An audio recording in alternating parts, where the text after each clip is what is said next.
Here's the one that really got me going. This is the one, see, I painted the sunset, and then I added that with glue. That's what got me started to make the texture, because I really wanted the texture. I didn't feel that my paintings had life to them. They didn't have depth to them. I was missing something, and I didn't know how to do it with paint. So I started putting on the strips. Those are leather strips, because I happened to have leather. And then I started to see that there was texture and more feeling to it. Like you could feel like you could dive into the water. So then once I did that, I thought, well, why do I have to paint? I could just do this. I can just make the pictures. When I got into making faces, I really enjoyed making these odd faces, because you can really spend a lot of time looking at them. And each one of these, everything on here is a separate piece of fabric.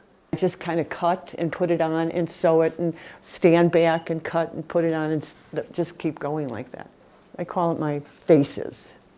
And what's interesting about this one, the background is not one piece. I cut those pieces up and then sewed them. Each one of these is a separate piece. This was another one of those theme things that you had to do, and they wanted you to think about something in your childhood.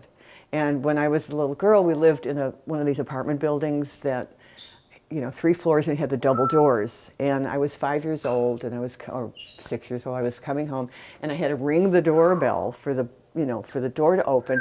And at the same time, I slipped, and I got my finger caught in the door. We lived on the 3rd floor, and I'm screaming and screaming, and she came down and got me. Here's my mom coming down the stairs to help me. And this is me, the little monkey, getting her finger caught in the door.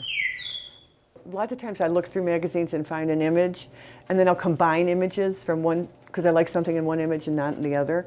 So in this particular case, it came from, I think, a couple of images, and you don't see their faces, that's their mouth, but they're, to me it kind of moves. You can tell that they're playing music. And as I did it, it was like, no, it needed a little bit more, that's why I added these, and then I did quilting on the other sides, different quilting, like I did this way, this way. But I learned all that as I went. I had no idea. These are the fabrics that I use. You can see, most of these are upholstery fabrics. They're all samples, except for when I have to get big pieces, and that's what's in here when I'll buy a big piece of fabric. So I have all of the, the yardage in here. So these are not, these are not upholstery samples, and I usually use those for the backing, but the rest of this is all upholstery, so I have quite a lot. I have quite a lot. So I'm working on these. I've just finished these. I'm working on my faces, and now, see, we're at the stage now where I have only the front, see? And now I'm trying to figure out what fabric would look good with the border. And I'm kind of liking this for a border. And then when that gets all done, I will put the batting in and then requilt it. These are images of the original quilts. I'll be selling them at the Ludington Area Center for the Arts. And they're also at Alex Doucette's. So I thought this way people could enjoy the quilt without having to spend for the whole, or maybe they don't have a wall to put it on. So this way they can enjoy it that way.